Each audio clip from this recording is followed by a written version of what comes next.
Are you someone who will start something, get so excited about it, and then give up halfway, only to get frustrated with yourself or frustrated with the project and feel like it's not good enough, it's not what you thought it would be, you're not as capable as you thought you would be, and you'll end up abandoning it or just forcing yourself to push yourself through this thing that you're trying to achieve? Why can't I do this right? Why can't I just finish this right now? Other people seem to do a great job at this thing. Why can't I do it? I want to quit. Perfectionism, my friends, may be what is happening here. And dang, is it frustrating.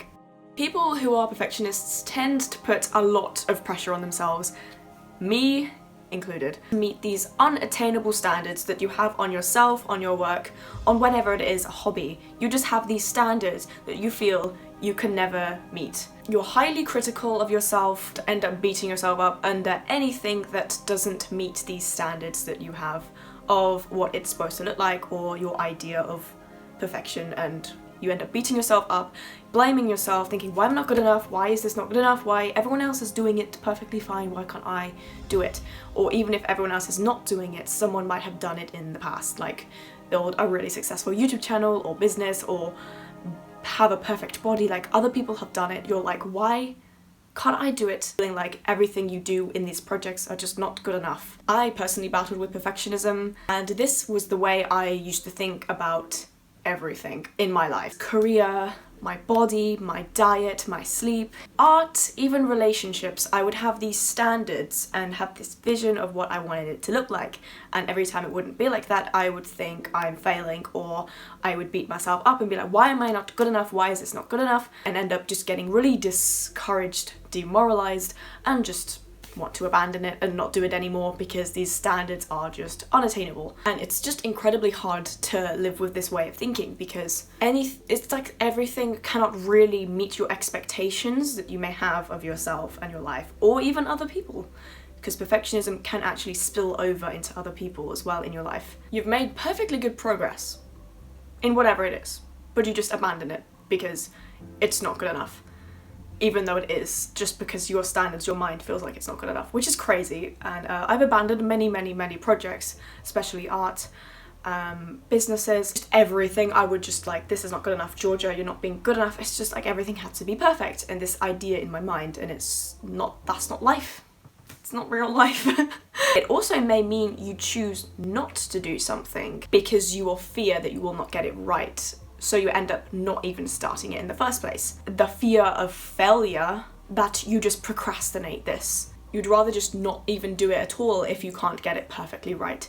And that's why a lot of perfectionists, creatives, people who have high ambitions end up just procrastinating because you feel you will never get it right. If this sounds like you, carry on watching, because I have a few things on how you can work through this as someone who has constantly battled with perfectionism my entire life, and my parents are also perfectionists, so it's like built into me. And you may think you might be a perfectionist even if it's low level.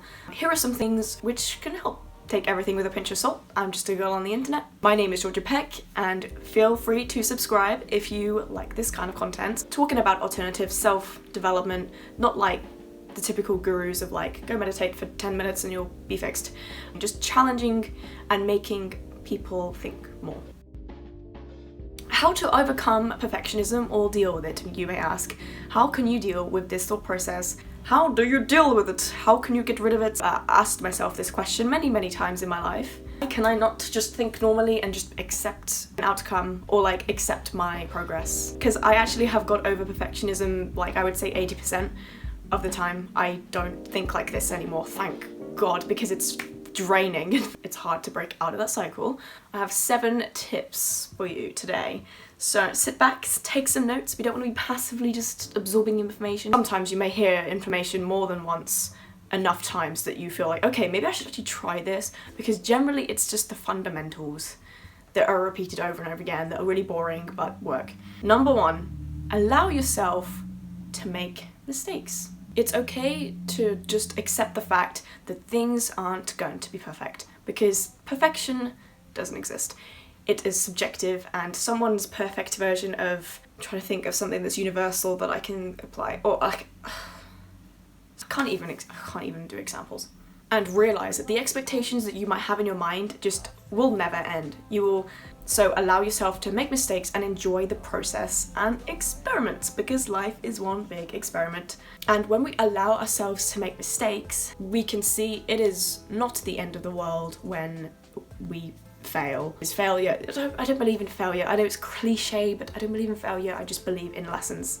Unless you literally fail and then you keep making the same mistake over and over and over again, that's when there's an issue. What you find is that mistakes are actually necessary to get to where you want to be. So that's tip number 1. So number 2, be aware of these tendencies of perfectionism. Take some time to pause and just pay attention to like your thoughts and the way you're thinking about something. If you feel angry and frustrated, that is an indication of your thoughts. Your feelings are a reflection of your thoughts. So if you're feeling a strong negative emotion, even positive, whatever it is, listen to your thoughts and see what they're saying, or hear what they're saying. You can't see thoughts, but so pay attention to these thought patterns around perfectionism. Even to write these thoughts down. Some people like writing out their thoughts.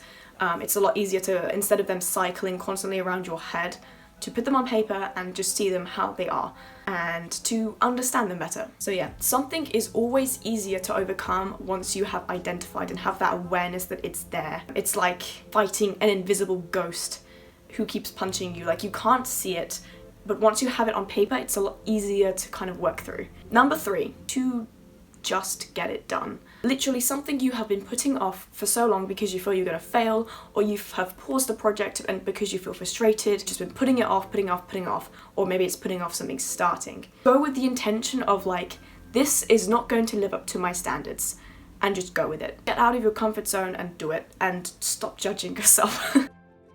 Number 4, this is very good. This is an actionable one that you can do rather than just noticing your thoughts. Or just going out and doing it. Number 4 is to set way more reasonable goals for yourself. Perfectionists like me tend to set goals that are completely unrealistic for yourself and what you have to work with at the moment. I'm currently in this limbo phase of having come out of an abusive household in London, and I need to find a place, and I could easily set myself the goal of, I want to create 4 videos this week, even though I am uncertain of my environment right now. Like, that's completely unrealistic. Maybe it's something that I want to do in my mind. Yes, I would like to do it, but it's unrealistic. So one way to let go of perfectionism is to set goals that are actually within achievement range of what you can actually probably do. We will feel a lot less stressed and more confident in our ability to kind of follow through with that goal if it's more achievable. And even if you can set really aspirational goals. I'm not saying don't do that. I'm saying maybe break it down further, as in setting yourself achievable in a time scale with the resources you have now, instead of setting this incredibly difficult, unachievable, impossible task and then getting really frustrated halfway along the way because you're not getting there in the time that you thought. It's more challenging in a healthy way. Definitely push yourself, but don't push yourself to the point where you're self-sabotaging yourself all of the time. Number 5, pressure. Remember that the person who is pressuring you the most is often yourself. Don't know about anyone else, but I've had a lot of negative people in my life, but there has never been anyone who has pressured me more than myself. Be kind to yourself and practice self-compassion, I know it's so cliche, and self-acceptance by lowering these expectations that you have on yourself. If you are still motivated and doing your best, that is fine. That is all you can do, is try. There is no such thing as perfect, but all we can do is do our best. And I find actually it's kind of a weird paradox, but every time I put so much pressure on myself, I get to the point where I can't even achieve anything because I'm putting so much pressure on myself that I'm just not motivated, I'm not enjoying it, I'm just self-sabotaging. Is stop putting so much pressure on yourself, and I literally need to take my own advice here. Number 7, that is not 7, number 6, negative influences. It's important to monitor where you're getting your information from, whether that is media, movies, conversations you have, books. Where are you getting your information from? And podcasts that often can actually, the self-help industry can often reinforce perfectionism, because we might see loads of people who are being so successful and it kind of reinforces this perfectionism of like, I'm not good enough, I'm not where they are, I am not working hard enough, I'm not doing enough. Like, this kind of I'm not perfect yet unintentionally. We should be just especially wary of social media narratives. Hustle culture. Hustle culture can often completely reinforce perfectionism and the perfectionism mindset. It's really counterintuitive with this hustle culture because it's getting stuff done in productive ways, but it gets sometimes to the extreme. And just be very wary of where you're getting information from on social media, who you follow, what content you consume. Sometimes you need to limit these channels or just delete them altogether, just to not be around that environment. Even if it's not physical, you know, like podcasts, it's still in your environment because you're listening to it. And I often found that I was listening to a lot of podcasts about productivity, mindset, getting successful, and it just reinforced this perfectionism that I already had. I cut it from my life, not completely, but very, very limited it. And I find that really helps. Number 7 is the last one, and it's if you're really, really struggling, I would just recommend getting help, like therapy. Doesn't even need to be the traditional sense. You can have like online therapy. I know there's a lot of this app BetterHelp has been circulating the internet and it looks pretty good. Definitely not sponsored at all. No one sponsors this channel. I would say if you are genuinely struggling so much to the point where it's paralyzing, definitely go get help, because perfectionism can lead to other things in the future.